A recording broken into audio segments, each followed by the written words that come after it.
Good evening, it's 9 p.m. and you're watching the news on Sansad TV with me, Bhawna Nayar. First up, the top 5 headlines we are tracking this hour. Bangladesh Prime Minister Sheikh Hasina meets External Affairs Minister S. Jaishankar. Bilateral summit with Prime Minister Narendra Modi on Tuesday. President Draupadi Murmu honors teachers with National Award on Teachers' Day. Prime Minister interacts with teachers. Heavy rains in Karnataka, flood-like situation in Bengaluru. Red alert for Kerala in 4 districts. Heavy rain warning for 16 districts in Madhya Pradesh. Amid political crisis in Jharkhand, Hemant Soren government wins trust vote. 48 MLAs vote in favour. BJP MLA stage walkout. And Liz Truss to be next Prime Minister of Britain defeats Rishi Sunak in election to select Conservative Party leader. Prime Minister Modi congratulates Truss.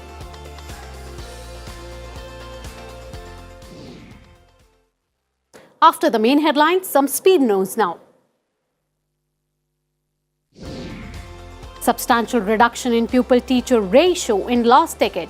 Ratio at primary level in 2021 is 26.3 compared to 43 in 2010-11. Defence Minister Rajnath Singh leaves on 5-day visit to Japan and Mongolia. Visit to Mongolia first ever by Indian Defence Minister.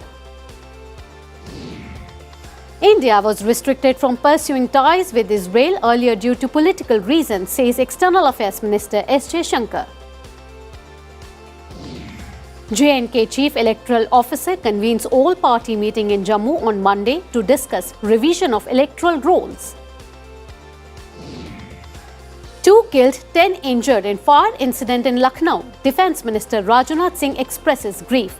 Chief Minister Yogi Adityanath orders inquiry. Army Chief General Manoj Pandey on 4-day visit to Nepal will explore avenues to enhance defence relations with President and Prime Minister of Nepal. Euro slides to lowest in 2 decades as Russia shuts off gas. State gas producer Gazprom says it will stop supplies through Nord Stream pipeline. 2 Russian diplomats killed along with several locals in blast outside country's embassy in Kabul. Israeli military unit imposes restrictions on foreigners coming to Palestine's West Bank. And 6.8 magnitude earthquake strikes China's southwestern Sichuan province. No reports of casualties so far.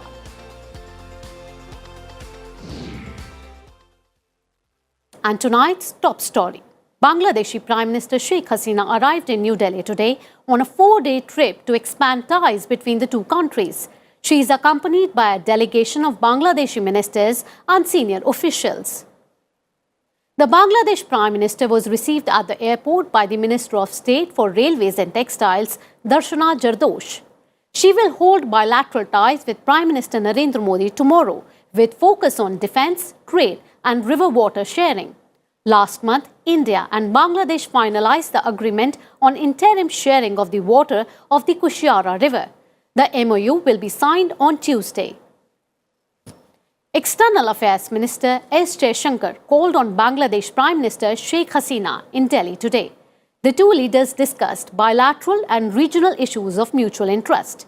During her 4-day visit, the Bangladesh Prime Minister will also call on President Draupadi Murmu and Vice President Jagdeep Dhankar.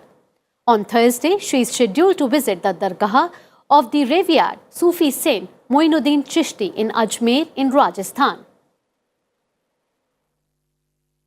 Moving on, President Draupadi Murmu emphasized that education in science, literature and social sciences can be more effective if taught in one's mother tongue. Addressing the gathering at the National Teachers Award ceremony, President Murmu said that National Education Policy 2020 puts focus on this aspect. She also said that India's school education is counted among the world's largest education systems. The President said that the present age is powered by research and innovation, and teachers should encourage the development of curious minds. मैं जहाँ तक पहुँच सकी हूँ उसके लिए अपने उन शिक्षकों के प्रति मैं सदैव कृतज्ञता का अनुभव करती हूँ। हमारी संस्कृति में शिक्षक पूजनीय माने जाते हैं। मैं भी ये मानती हूँ कि एक निष्ठावान शिक्षकों को अपने जीवन में जिस तरह की सार्थकता का अनुभव होता है उसकी तुलना नहीं की जा सकती है।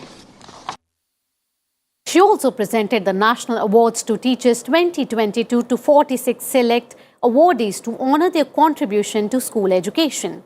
Among the awarded teachers, 3 each are from Himachal Pradesh, Punjab, Maharashtra and Telangana, and 2 each from Uttarakhand, Rajasthan, Madhya Pradesh, Bihar, Karnataka and Sikkim. Draupadi Murmu has greeted teachers across the country on the occasion of Teachers' Day. She expressed confidence that the efforts of the teachers will help the country to achieve new heights in the field of education. Moving on to our next story, India is moving in the right direction to strengthen its education ecosystem, Prime Minister Narendra Modi said on the occasion of Teachers' Day.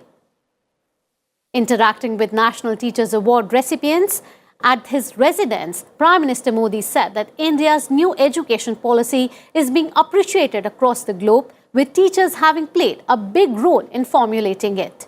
The Prime Minister said that India surpassing the UK to become the world's 5th largest economy is special because the country has left behind those who ruled it for 250 years. He said that teachers not only have to educate students but transform their lives. He said that it is up to the teachers to prepare our youth who will decide what India would look like in Amrit Kal by 2047. 1930 से 1942 तक का देश का जो mood था, देश के लिए जीने का, देश के लिए जूझने का और जरूरत पड़ी तो देश के लिए मरने का, आज वो मिजाज चाहिए। मैं मेरे देश को पीछे नहीं रहने दूंगा। हजारों साल की गुलामी से बाहर निकले हैं, अब मौका है। हम रुकेंगे नहीं, हम चल पड़ेंगे।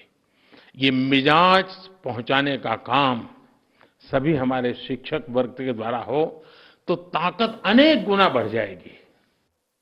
On Teachers' Day, Prime Minister Narendra Modi also announced a new initiative to further strengthen the education system in the country. Under the new Pradhan Mantri Schools for Rising India scheme, Prime Minister Modi announced the development and upgradation of 14,500 schools across India. He said that these will become model schools which will encapsulate the full spirit of national education policy and benefit lakhs of students across the country. The PM Shri schools will have a modern, transformational and holistic method of imparting education with the emphasis on discovery-oriented, learning-centric way of teaching. And news from Jharkhand now. Jharkhand Chief Minister Hemant Soren won the confidence motion in the State Assembly today. 48 MLAs voted in favour of the confidence motion in the 81-member Assembly, while BJP legislators staged a walkout. Speaking at the one-day special session, Soren said the need for trust vote was felt as the opposition was attempting to destabilise democratically elected governments. The Assembly was adjourned sine die after the trust vote. Finance Minister Nirmala Sitharaman has said that windfall tax on petroleum products and crude is not ad hoc, but being charged in regular consultation with the industry. Addressing an event organised by Elara Capital Online, Finance Minister said that the idea was implemented after taking the industry into full confidence. On government's plan to increase the tax GDP ratio, which is about 10 now, she said that widening tax base is an issue that needs a lot of consultations and analysis. She said that to make India a developed nation by 2047, Sitharaman stressed on the need to reset a lot of things by making use of digitization, education and building more and more infrastructure.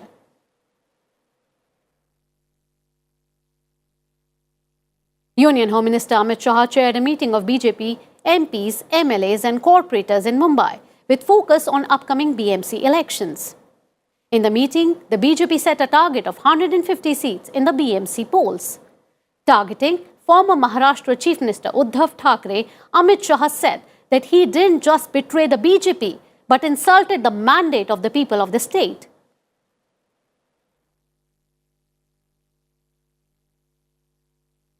The union minister also offered prayers at the famous Lal Bogcha Raja Ganpati Pandal along with Maharashtra Chief Minister Eknath Shinde and Deputy CM Devendra Fadnavis. He also visited their residences in Mumbai.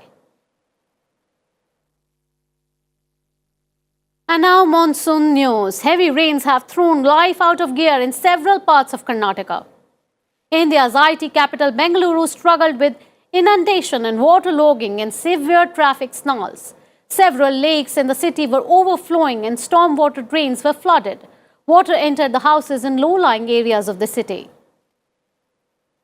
Inflatable boats and tractors were deployed to move people, especially the morning office goers and school students in Bengaluru. Cars and buses were submerged in stagnant water at some places. Outer Ring Road that houses some of the IT companies suffered waterlogging and traffic pileup. Chief Minister Baswaraj Bommai said that he has instructed officials to ensure water is drained out at the earliest. Cyrus Mistry, former chairman of the Indian conglomerate Tata Sons, died in an accident on Sunday after his car crashed into a road divider in Western India. He was just 54. More details in the upcoming report. The crash that killed Cyrus Mistry, the former chairman of Indian conglomerate Tata Sons, occurred on a river bridge in Maharashtra's Palghar district near Mumbai. The car that Mistry was travelling in crashed into a road divider. Mistry served as Tata Sons chairman for 5 years until he was removed by the board in October 2016. He challenged the board's decision, but India's top court upheld his dismissal. Politicians and business leaders reacted with shock to news of Mistry's death. Prime Minister Modi said Cyrus Mistry was a promising business leader who believed in India's economic prowess. His passing away is a big loss to the world of commerce and industry. Mistry owned an 18.4% stake in Tata Sons through his company, Cyrus Investments Private Limited. In 2018, his net worth was approximately $10 billion. Mistry joined the family construction company, Shapurji Pulonji and Company Limited, as managing director in 1991. He is survived by his wife and 2 sons. Bureau Report, Sansad TV. And now let's take a look at news from across the nation. India has plans to design and build a new reusable rocket for the global market that would significantly cut the cost of launching satellites. Secretary in the Department of Space and Chairman of Indian Space Research Organisation ISRO S. Somnath revealed that at the 7th Bengaluru Space Expo 2022. A special PMLA court extended the judicial custody of Shiv Sena MP Sanjay Raut by 14 days till 19 September in the Patra Chol land scam case. Raut was arrested by the Enforcement Directorate on August 1st. The University Grants Commission launched 5 fellowship and research grants, including those for single girl child and retired faculty members on Teachers' Day. The research schemes will benefit higher educational institutions across the country, said UGC Chairperson Jagadish Kumar. The number of patients under treatment for COVID in the country has come down to 53,974. In the last 24 hours, 5,910 new cases of COVID-19 have been reported.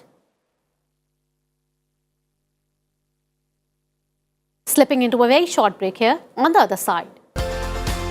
Stabbing spree shocks Canada. Police hunting for 2 suspects who killed 10 people and wounded at least 15 of indigenous community. All this and much more after this short break. You stay tuned to Sansad TV for more news.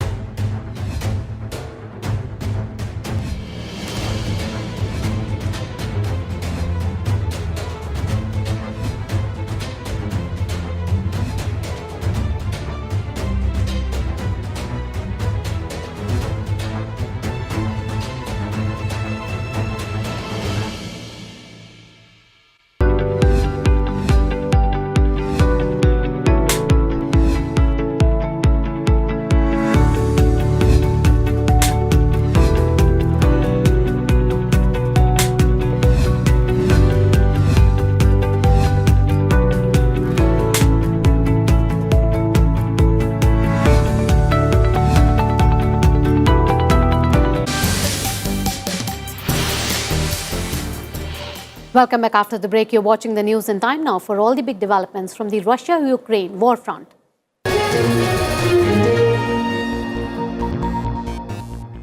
Ukrainian President Volodymyr Zelensky asserted that his forces had taken 2 settlements in southern Ukraine, a 3rd settlement in the east, and additional territory in the east of the country.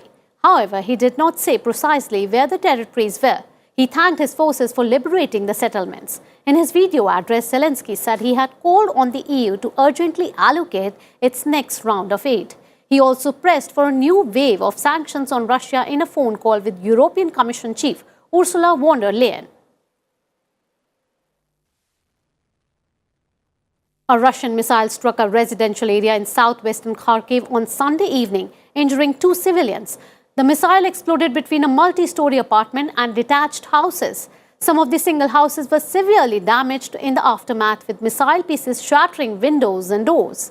Kharkiv mayor said that the 3 districts in the area were shelled on Sunday. Ukraine officials have accused Russia of using cluster phosphorus munitions on civilian infrastructure. 16 houses were destroyed by Russian strikes overnight Saturday into Sunday in the Ukrainian village of Bezruki in the Kharkiv region. Local officials said that it was the most intense round of attacks since the early days of the war. However, no residents were harmed in the strikes, with many have already been evacuated. A Russian court on Monday revoked the media license of newspaper Novaya Gazeta and the effect banned from operating. It was accused of not providing documents related to a change of ownership in 2006. In March, it suspended operations in Russia after being cautioned for violating newly passed laws imposing strict censorship on coverage of the conflict in Ukraine. It had been publishing from a new spin-off online outlet in Europe. Editor-in-chief, a Nobel Peace Laureate, has called the ruling a political hit job without the slightest legal basis. And time now for some other global updates.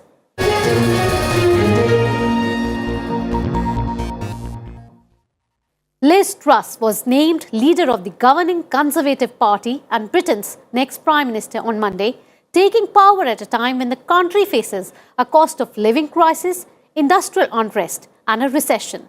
So what are incoming British Prime Minister's promises? Let's take a look.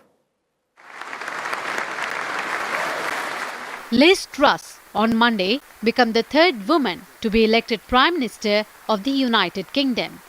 She defeated Indian origin Rishi Sunak by nearly 20,000 votes. Truss won 81,326 votes to Sunak's 60,399 votes. Their leadership contest was marked by an often bad-tempered and divisive fallout sparked by Boris Johnson's resignation in July. Truss has now become the Conservatives' 4th Prime Minister since the 2015 election and the country's 56th Prime Minister. The previous women Prime Ministers, Margaret Thatcher and Theresa May, were also from the Conservative Party. Truss now has the task of reshaping the economy, arresting surging inflation and tackling the energy crisis that is affecting the entire European continent. Britain currently faces what is forecast to be a long recession triggered by skyrocketing inflation, which hit 10.1% in July. Johnson was forced to announce his resignation in July after months of scandal. He will travel to Scotland to meet Queen Elizabeth on Tuesday to officially tender his resignation. His successor will follow him and be asked to form a government. Bureau Report, Sansad TV. Canadian police are hunting for 2 suspects in a stabbing spree that killed 10 people and wounded at least 15 others, mostly in a sparsely populated indigenous community early on Sunday. The stabbings across 13 crime scenes were among the deadliest mass killings in modern Canadian history. Take a look at this report. Canadian police named Damien Sanderson, 31, and Miles Sanderson, 30, as the alleged suspects in a series of stabbings at an indigenous community and at another town nearby in the Canadian province of Saskatchewan. A statement by indigenous leaders indicated that the attacks may have been drug-related. The Federation of Sovereign Indigenous Nations, that represents 74 First Nations in Saskatchewan, said a mother of two was among the 10 people killed. In May, Miles Sanderson was listed as unlawfully at large by Saskatchewan Crime Stoppers, a program that encourages the public to cooperate with the police. The attacks were reported in the James Smith Cree Nation and the village of Weldon, police said. Some of the victims seem to have been targeted, while others appeared to have been random. James Smith Cree Nation is an indigenous community with a population of about 3,400 people, largely engaged in farming, hunting and fishing. Weldon is a village of some 200 people. The nation's elected leaders declared a state of emergency.